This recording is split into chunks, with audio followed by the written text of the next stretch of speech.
Hello दोस्तों, good morning. बहुत बहुत स्वागत है बीपीएससी ऑनलाइन एकेडमी पे। और आज है 24 अप्रैल।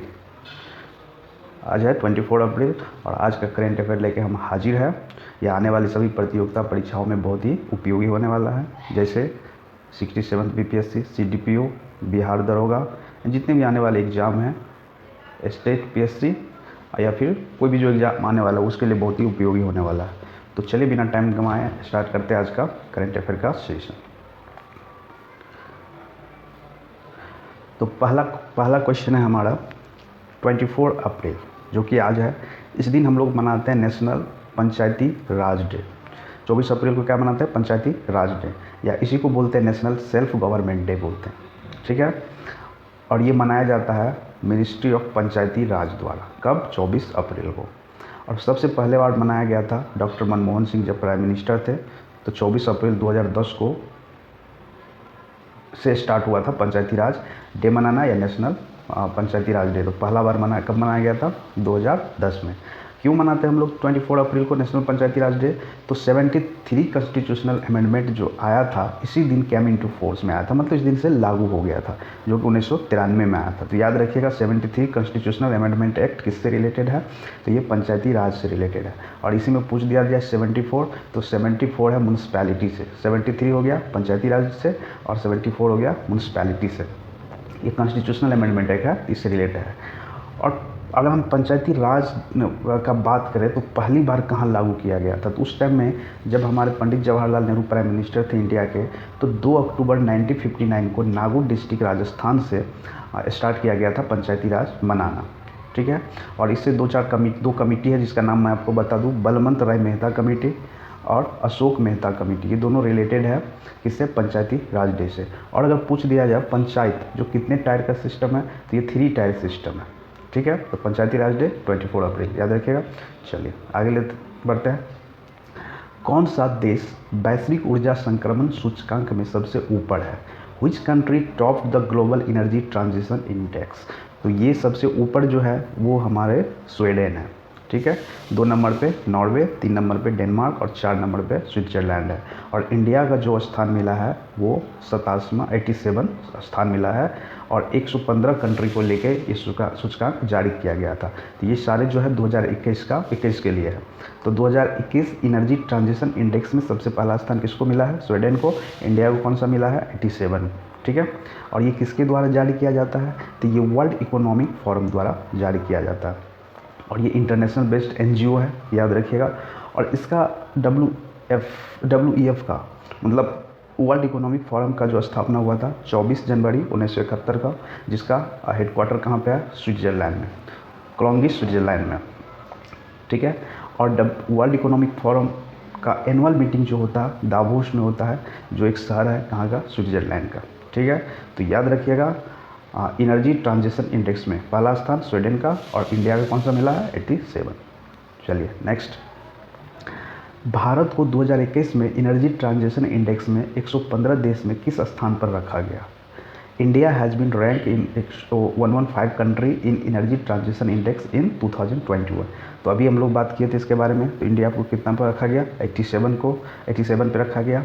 और ये किसके द्वारा जारी किया जाता है? तो वर्ल्ड इकोनॉमिक फोरम द्वारा जारी किया जाता है। और अगर हम बात करें 1 नंबर पे कौन है? तो स्वीडन है। 2 नंबर पे कौन है? नॉर्वे है। और 3 नंबर पे कौन है? तो डेनमार्क। इस तरह से इसका रैंकिंग है। तो याद रखिएगा इंडिया को 87 नंबर पे रखा गया। चलिए नेक्स्ट लेते हैं। रासायनिक हथियार के निषेध संगठन के राज्य दलों के सम्मेलन में बाहरी ऑडिटर के लिए किसे चुना गया है? देखिए, who has been selected for external auditor in conference of states party of the organisation for prohibition of chemical weapon. तो देखिए इसके लिए जो चुना गया है एक्सटर्नल ऑडिटर के लिए, जो ओपेक चुना है, OPCW जो चुना है, ये चुना है गिरीश चंद्र मुर्मू को चुना गया। गिरीश चंद्र मुर्मू हमारा अभी वर्तमान में कंट्रोलर ऑडिटर जनरल है, कैग है हमारे इंडिया का। और ये 3 साल के लिए चुना गया है एक्सटर्नल ऑडिटर के तौर पे। ठीक है। और हम बात करें कैग का फुल फॉर्म देख लिए, controller and auditor general of India. इसका जो अपॉइंटमेंट करता है कौन करता है? प्रेसिडेंट करेंगे। और इसके रिलेटेड जो आर्टिकल है 148 से 151 आर्टिकल इससे रिलेटेड है, जिसमें आर्टिकल 148 क्या कहता है, तो there shall be a CAG controller auditor general of India, जिसको अपॉइंट कौन करेगा, प्रेसिडेंट करेंगे। ठीक है, क्या जो होता है रिस्पॉन्सिबल होता है, ऑडिटिंग करते हैं अकाउंट के, चाहे वो यूनियन का हो, स्टेट का हो, स्टेट गवर्नमेंट का हो या पब्लिक सेक्टर के ऑर्गेनाइजेशन को, तो उसके अकाउंट को ऑडिट करने का काम होता है। और इसका वही स्टेटस होता है क्या का इंडिया में जो एक सुप्रीम कोर्ट ऑफ इंडिया के जज का होता है। ठीक है, अब OPCW क्या है, OPCW का फुल फॉर्म होता है organisation for prohibition of chemical weapon. मतलब ये नज़र रखता है दुनिया के देशों में जो इसके मेंबर है कहीं वो केमिकल वेपन तो नहीं छोड़ने वाले हैं या बनाने वाले हैं, तो उस पर ये नज़र रखते हैं। ठीक है, इसका काम होता है क्या, prohibition the use of chemical weapon. और इसका हेडक्वार्टर कहाँ पे है, द हेग नीदरलैंड। याद रखिएगा OPCW का हेडक्वार्टर कहाँ पे है, नीदरलैंड हेग। और इसका फुल फॉर्म क्या होता है, organisation for prohibition of chemical weapons, और जिसका स्थापना हुआ था 29 अप्रैल 1997 को। ठीक है, चलिए नेक्स्ट लेते हैं। किस देश ने लीडर समिट ऑन क्लाइमेट की मेज़बानी की, which country hosted leader summit on climate, तो ये देश है अभी यूएसए में अभी समिट हुआ है। ठीक है, leader summit on climate USA में समिट हुआ, और इसका जो अध्यक्षता किसने की, यूएसए के प्रेसिडेंट जो बिडेन ने करे, और इसमें हमारे देश से प्रधानमंत्री नरेंद्र मोदी अभी पार्टिसिपेट भी किए इसमें।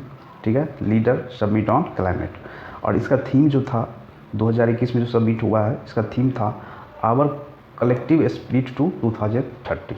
ठीक है, इसमें 40 देश भाग लिए थे लगभग, और जो वर्चुअली मतलब ऑनलाइन सब सबमिट हुआ है।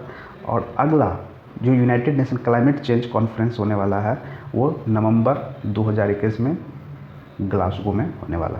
तो याद रखिएगा, लीडर समिट ऑन क्लाइमेट की मेजबानी किसने करी, यूएसए करी। ठीक है, किसने अध्यक्षता की थी, तो जो बिडेन ने की थी। ठीक है, चलिए नेक्स्ट लेते हैं। कोविड-19 वैक्सीन पंजीकरण 18 से अधिक उम्र के सभी के लिए कब शुरू होगा, when will covid vaccine registration begin for everyone एवं 18 ईयर। मतलब 18 साल से जो बड़े हैं उसको जो अभी गवर्नमेंट ने तय किया है कि सबको इंजेक्शन लगाया जाएगा, तो ये रजिस्ट्रेशन कब से स्टार्ट होने वाला, तो ये 28 अप्रैल 2021 से ऑनलाइन रजिस्ट्रेशन स्टार्ट होने वाला है। नेक्स्ट लेते हैं। यूएसए हाउस ने यूएसए के 51वें राज्य के रूप में किस शहर को बनाने के लिए मतदान किया। US house has voted to make which city has a 51 states of USA. मतलब अभी यूएसए में एक 51वां राज्य बनाने की बात किया जा रहा है, तो इसमें यूएसए हाउस में अभी वोटिंग हुआ था। तो वो कौन सा शहर है, तो वो शहर है वाशिंगटन डीसी। तो वाशिंगटन डीसी को ही 51वें स्टेट के रूप में बनाने के लिए वोटिंग किया जा रहा है। ठीक है, चलिए नेक्स्ट लेते हैं। 2025 तक अंतर्राष्ट्रीय ओलंपिक्स कमेटी या समिति के अध्यक्ष के रूप में किसे नियुक्त किया गया। Who has been appointed as a president of international Olympic committee until 2025।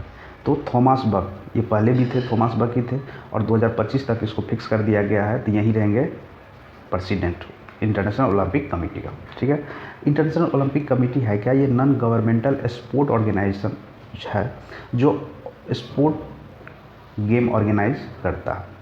ठीक है, वर्ल्ड लेवल पे, और इसका हेडक्वार्टर कहाँ पे, लुज़ेन स्विट्जरलैंड में। 23 जून 1894 में फ्रांस पेरिस में IOC का गठन किया गया था, और इसका हेडक्वार्टर अभी बताया लुज़ेन स्विट्जरलैंड में। इंटरनेशनल ओलंपिक कमेटी का हेडक्वार्टर कहाँ पे है, लुज़ेन में। चलिए नेक्स्ट लेते हैं। किस रेल ट्रैक कंपनी के साथ national high speed rail corporation limited ने Mumbai Ahmedabad high speed rail के लिए ट्रैक कार्यों के लिए एक समझौता ज्ञापन पर हस्ताक्षर किया। with which rail track company the National High Speed Rail Corporation Limited has signed a memorandum of understanding for track works for Mumbai to Ahmedabad High Speed Rail Track। मतलब अभी जो मुंबई और अहमदाबाद के बीच हाई स्पीड ट्रैक बन रहा है, वो किसके साथ साइन किया गया कि ट्रैक बना है, तो ये है जापान रेलवे ट्रैक कंसल्टेंट को लिमिटेड। तो ये जापान ही बनाएंगे, जापान के ही सहायता से बनने वाले हैं वो, और वो बुलेट ट्रेन भी तो जापान के ही सहयोग से आ रहा है, तो याद रखिएगा। ठीक है, चलिए नेक्स्ट। भुवनेश्वर के KIIT विश्वविद्यालय में आयोजित 69 की राष्ट्रीय वॉलीबॉल चैंपियन किस राज्य ने जीती। Which state had won the 69 Women's National Volleyball Championship held in the KIT university Bhubaneswar. तो ये जीती हैं केरला। ठीक है।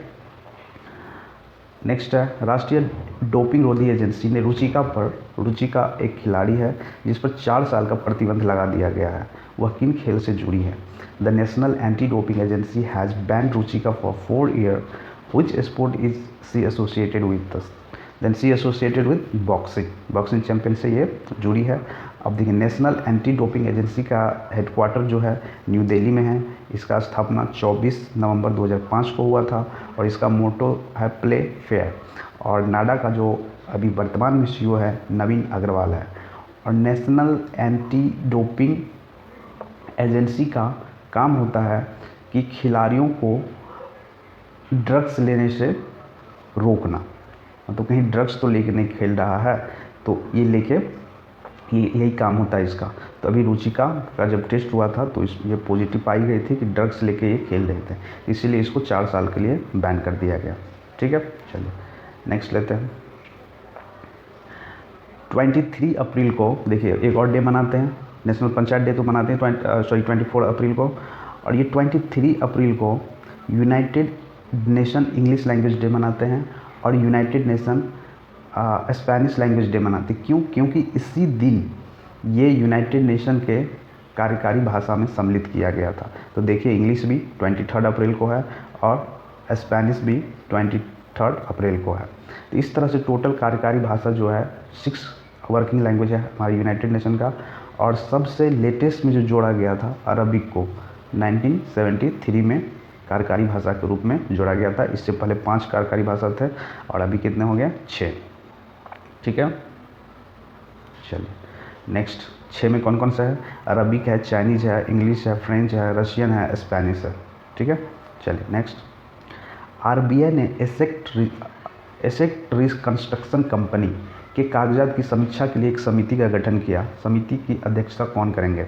RBI has set up a committee to review the working of asset reconstruction committee.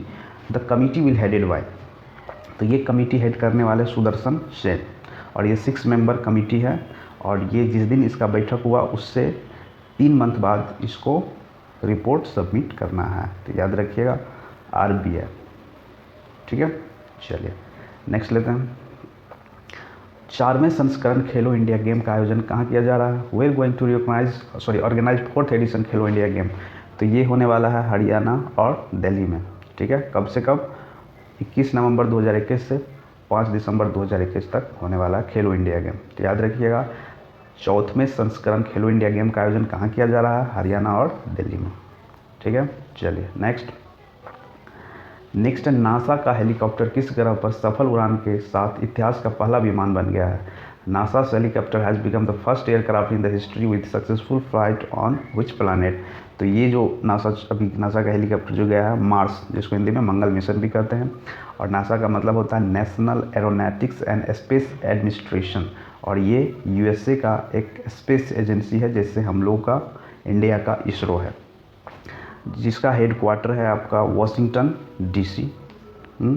इसको जो 1 अक्टूबर 1958 का इसका स्थापना हुआ था, किसके द्वारा? ड्रॉ डी एइजनहावर के द्वारा।